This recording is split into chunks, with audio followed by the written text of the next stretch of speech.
O Senhor esteja convosco. Proclamação do Evangelho de Jesus Cristo segundo João. Naquele tempo, os judeus pegaram pedras para apedrejar Jesus, e ele lhes disse: por ordem do Pai, mostrei-vos muitas obras boas, por qual delas me quereis apedrejar?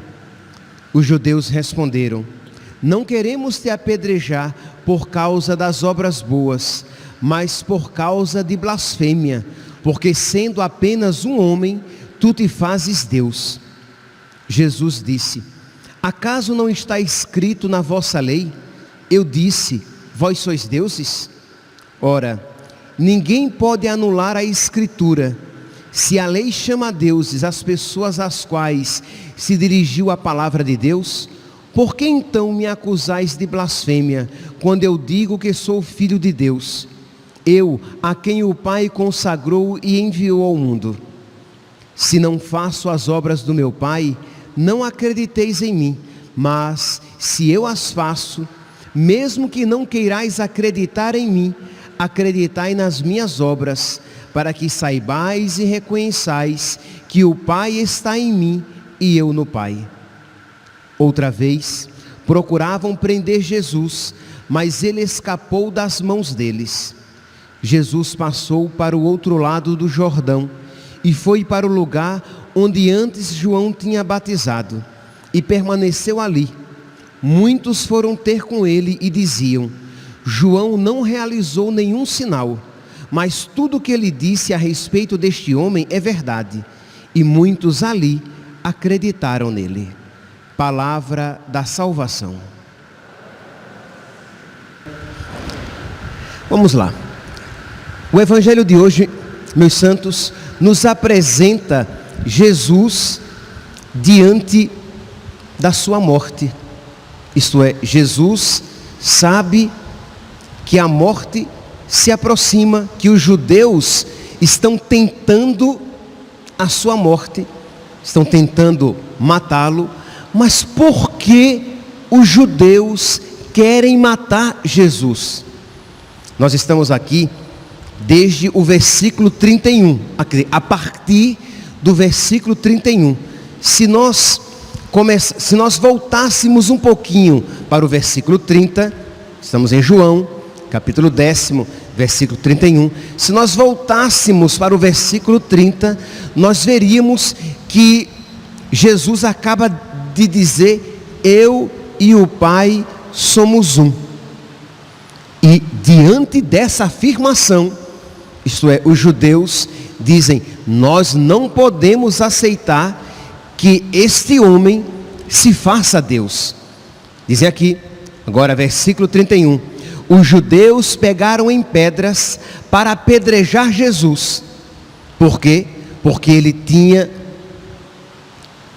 Jesus tinha dito isso, que ele e o Pai eram um. Os judeus dizem: não queremos te apedrejar por causa das boas obras, mas por causa de blasfêmia, porque sendo apenas um homem, tu te fazes Deus. Meus irmãos, essa afirmação aqui, nós devemos guardá-la, porque este será o motivo da crucifixão de nosso Senhor.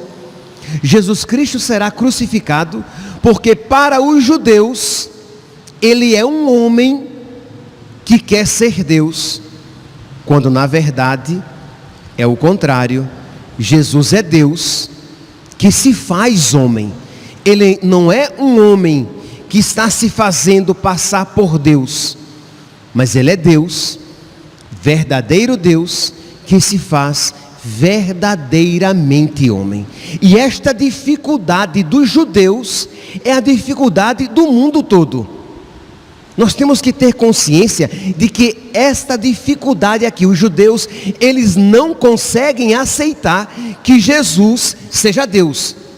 que Jesus seja um mestre, que Jesus seja um rabi, um rabino, que Jesus seja um homem inspirado, os judeus até estão dispostos a aceitar, mas que ele seja Deus, que aquele menino que nasceu e foi deitado numa manjedoura, que nasceu de uma virgem e foi deitado numa manjedoura, que cresceu em Nazaré, que tinha por pai, as pessoas olhavam e achavam que o pai dele era o carpinteiro José, que aquele homem fosse Deus, os judeus não estavam dispostos a acreditar, e será exatamente por causa disso que ele será crucificado. Sim, eles vão levar o problema a Pilatos e vão apresentar um outro motivo, porque eles sabiam que se dissessem a Pilatos que o motivo era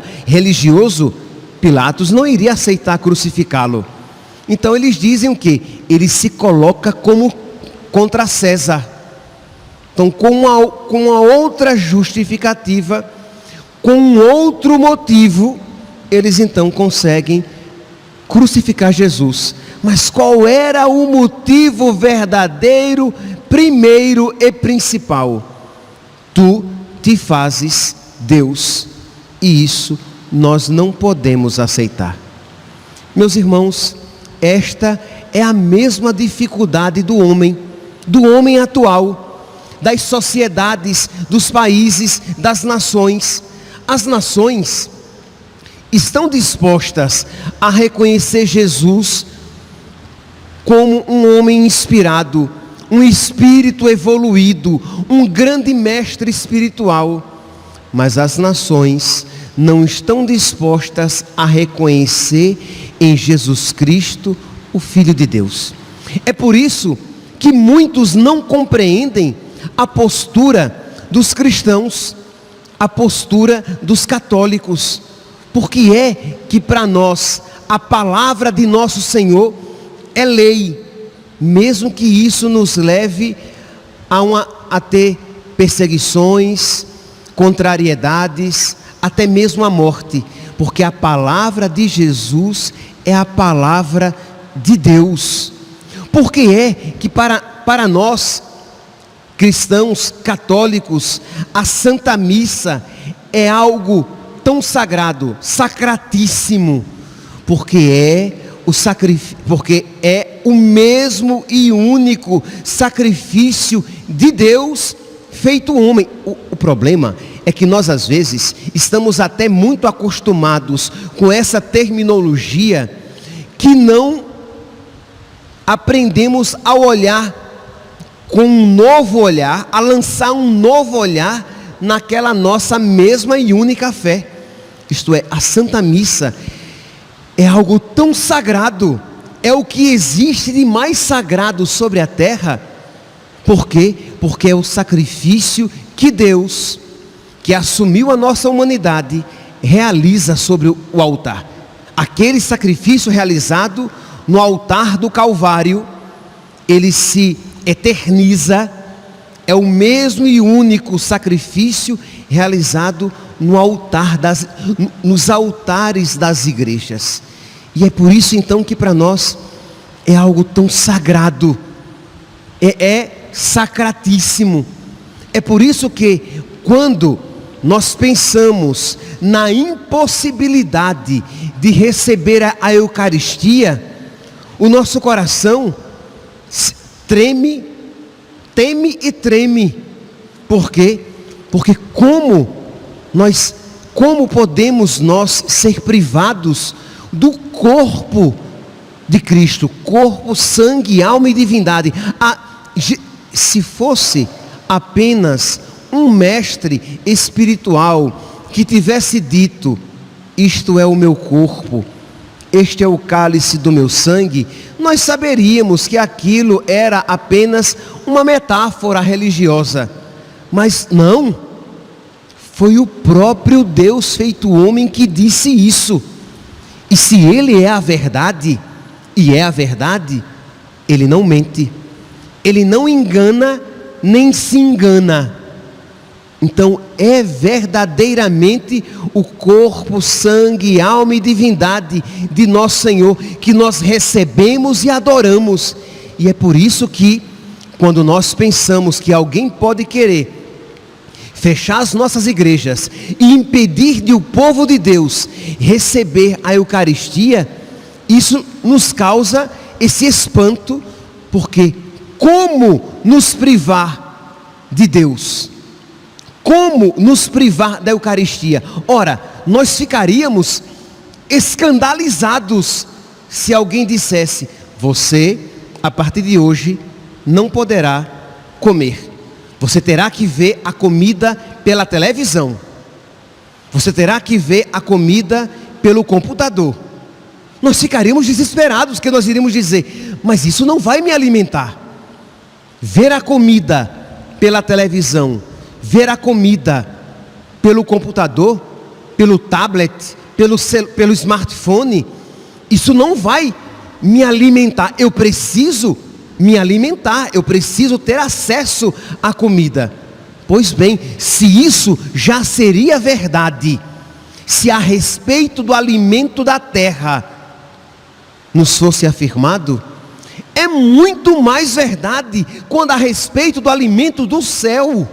Jesus Cristo disse: quem come a minha carne e bebe o meu sangue terá a vida, e eu o ressuscitarei no último dia.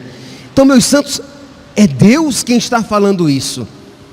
E é por isso que a nossa postura diante dessa verdade é totalmente outra. Não é um mestre espiritual que está afirmando isso, mas é o próprio Filho de Deus, o próprio Deus. Então, nós queremos Jesus, queremos receber Jesus, queremos participar do seu santo sacrifício, porque nós sabemos que não é um simples ritual. As pessoas, e nós precisamos ter paciência quando as pessoas dizem isso, né? Às vezes dizem: mas vocês católicos só sabem rezar na igreja. Não, meus santos, nós sabemos rezar em casa, mas nós não podemos participar verdadeiramente da Santa Missa fora das igrejas. Nós precisamos dos sacerdotes para que eles celebrem o santo sacrifício, para que nós possamos receber o pão mais precioso que neste mundo podemos receber, que é o corpo, sangue, alma e divindade de nosso Senhor. Esta é a nossa fé desde sempre. E quem isso disse não foi apenas um homem, não foi apenas um mestre espiritual, foi o Filho de Deus, o próprio Deus que se fez homem. Então esta dificuldade de crer em que Jesus Cristo é Deus, de que esta igreja, não obstante os nossos pecados, esta igreja é santa, é a igreja de Deus, é a igreja de Cristo.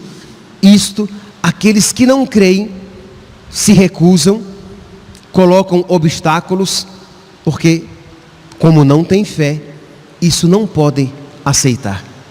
Mas, meus santos, nós que cremos na palavra de nosso Senhor e cremos que Ele é Deus, nós precisamos com todas as nossas forças buscar viver e viver de verdade a nossa fé. Então, precisamos, nós que estamos nos aproximando da Semana Santa, precisamos pedir a Deus então que nos conceda a graça, a sabedoria, para que essas graças nos sejam ofertadas, para que nós possamos participar dos santos sacramentos, para que nós possamos participar da liturgia sagrada, porque não é apenas um rito humano, apenas um ritual humano, mas é a participação no próprio ato que Deus fez sobre a terra, pelo qual nos conquistou a salvação. Então este aqui, meus santos, é este primeiro ponto que eu gostaria de acentuar, porque será por este motivo que Jesus será crucificado, porque os judeus não aceitavam de que ele fosse verdadeiramente Deus, mas um farsante. Pois bem, este é o primeiro ponto. Um segundo ponto que eu gostaria de acentuar com o evangelho de hoje, aqui no versículo 39, estamos no evangelho de São João, capítulo 10, versículo 39, diz que eles procuravam matar Jesus, mas Jesus escapou deles. Outra vez procuravam prender Jesus, mas Jesus escapou das mãos deles. O que isso significa? Que Jesus estava fugindo do sofrimento, estava fugindo da morte? Não, meus santos. Jesus estava fugindo porque ainda não tinha chegado a sua hora. Mas quando a sua hora chegasse, livremente ele ia se entregar. Ninguém tira a minha vida, eu a dou livremente. Aqui esse versículo 39 não quer dizer que Jesus Cristo estava fugindo daquela missão para a qual ele tinha vindo. No mesmo capítulo 10 de São João, Jesus vai dizer aqui, no versículo 15, eu dou a minha vida pelas ovelhas. No versículo 18, ninguém tira a minha vida, eu a dou por mim mesmo, e tenho o poder de a tomar de volta, de a reassumir. Isto é, Jesus Cristo, ele está ali livremente aceitando a vontade de Deus. Ora, nós estamos também nos aproximando da Semana Santa, e nós precisamos, meus irmãos, aprender, e aqui é uma realidade que todos nós podemos e devemos aplicar, aprender a sofrer. Nós temos aqui Jesus com esta autodeterminação, ninguém tira a minha vida, eu a dou livremente. Aí você vai dizer, mas padre, mas Jesus Cristo, ele chorou, ele suou sangue. Então, se por um lado nós vemos Jesus consciente, decidido de entregar a sua vida, por outro lado, nós também vemos Jesus suando sangue, chorando na sua oração diante do sofrimento. Como nós poderíamos conciliar essas duas realidades? Santa Teresinha do Menino Jesus, ela tem uma oração em que ela, de alguma maneira, ela vai jogar luz sobre esta realidade de Jesus Cristo, que, fazendo-se homem, ele quis assumir a nossa fragilidade, ele quis assumir a nossa fraqueza e redimi-la, ensinando-nos a sofrer. Sofrer, meus irmãos, sofrer como cristão, sofrer como quem tem fé, é sofrer em paz. Mas sofrer em paz não significa necessariamente sofrer impassivelmente. Sofrer em paz é sofrer sem desespero, mesmo que as lágrimas insistam em escorrer dos seus olhos.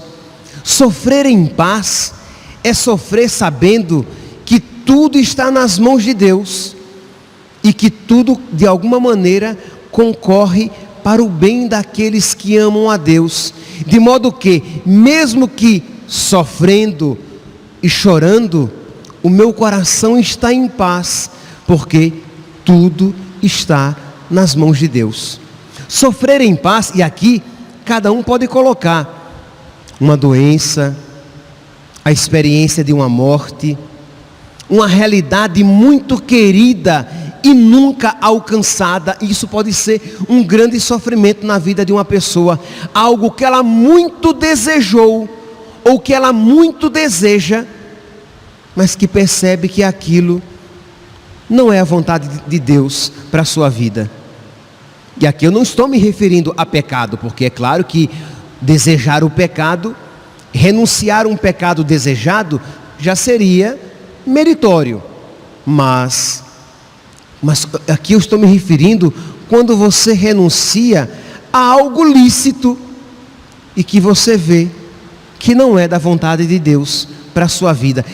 E quanto de sofrimento isso pode trazer.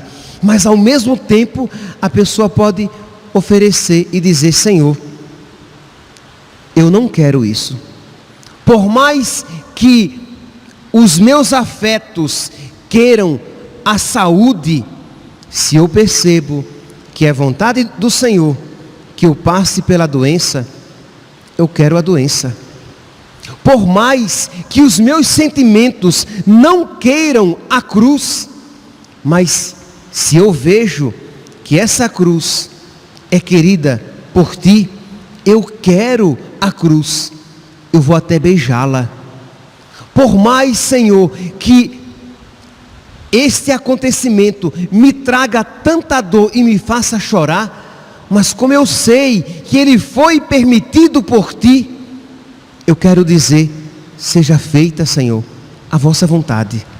Percebe aqui, meus santos, que paz, sofrer em paz, aceitar em paz a vontade de nosso Senhor, coexiste com lágrimas, coexiste com dor.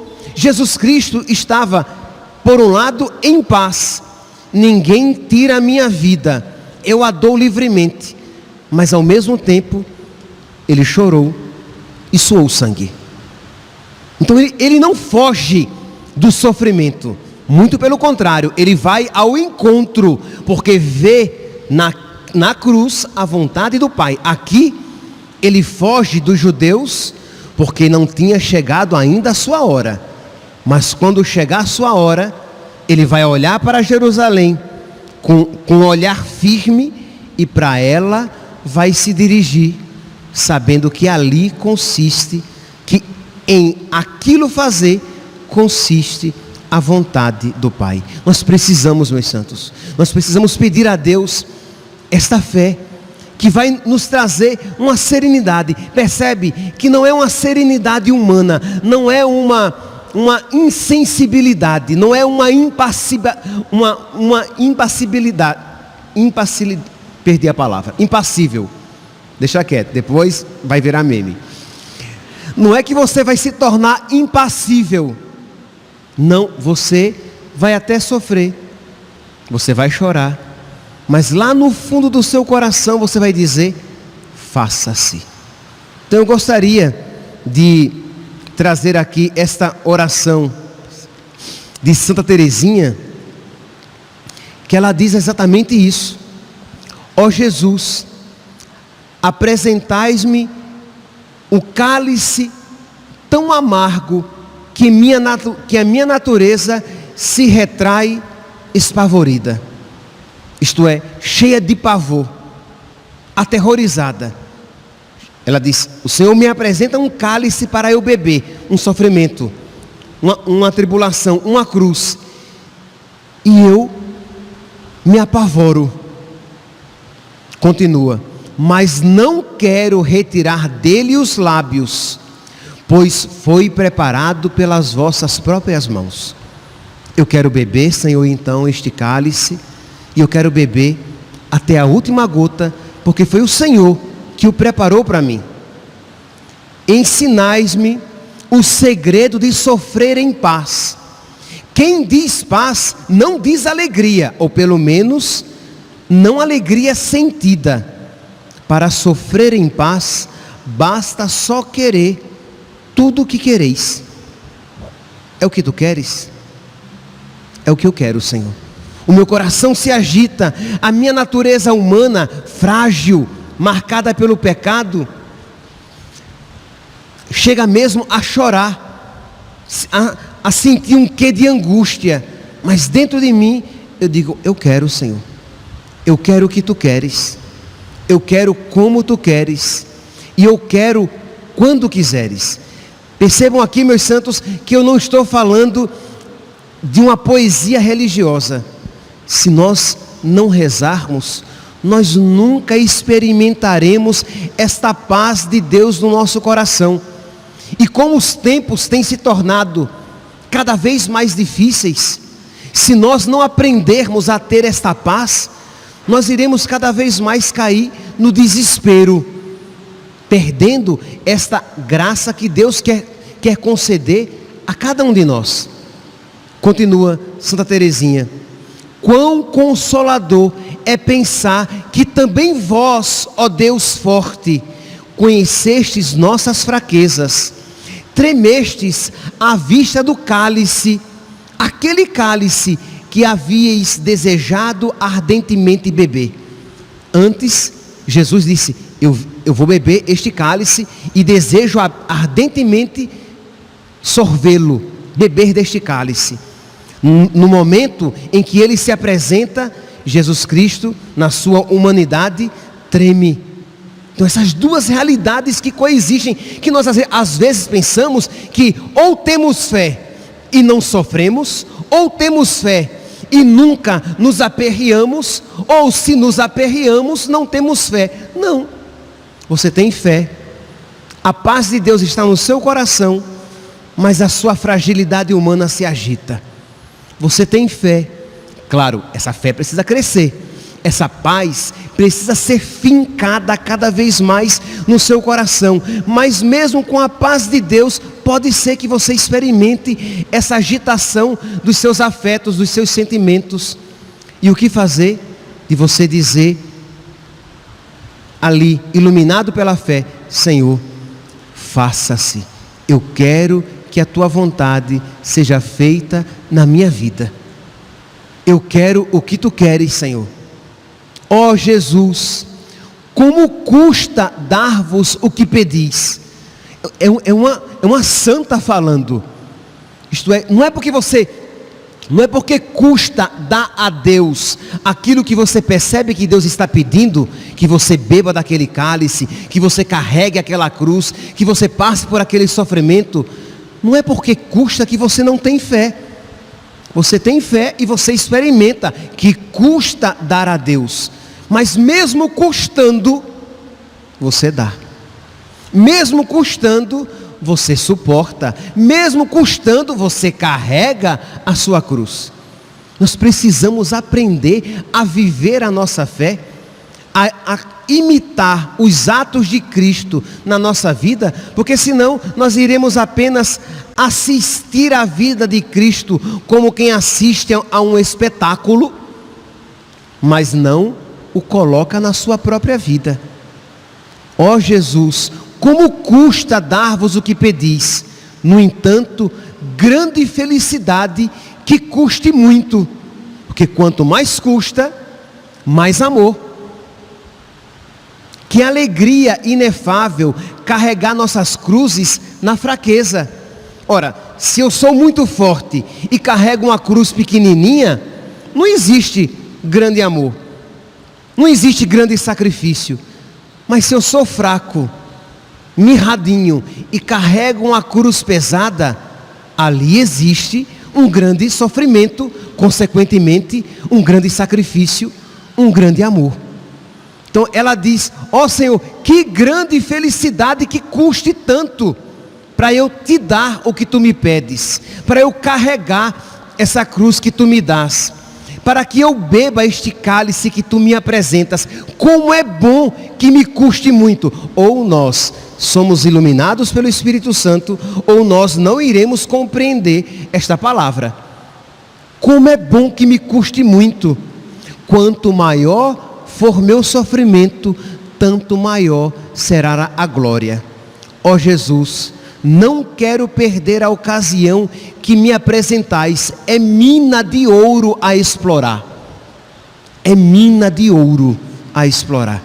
Isto é, quando o Senhor me dá este cálice, quando o Senhor me dá esta cruz, quando o Senhor permite esta provação, eu quero, Senhor, com a tua graça, carregar esta cruz, beber este cálice, passar por esta provação, mesmo que seja grande, porque eu sei que muitas graças daí virão, e eu sei que eu terei uma grande oportunidade de muito te amar. Mas quero, Senhor, quero me colocar à obra. Eis-me aqui, diz então Santa Teresinha, eis-me aqui, quero pôr-me à obra, às vezes sem alegria, sem coragem, sem força, mas quero com amor trabalhar. Isto é, cansado carregando aquela cruz pesada, às vezes sem sorriso no rosto, porque os afetos nos fogem o controle, mas com amor no coração, com paz no coração, por saber que estamos fazendo a vontade de Deus. Que Deus, meus santos, por intercessão de Nossa Senhora e Santa Teresinha, nos concedam esta graça, para que nós possamos imitar na nossa vida as atitudes do nosso Senhor. Louvado seja nosso Senhor Jesus Cristo, para sempre seja louvado.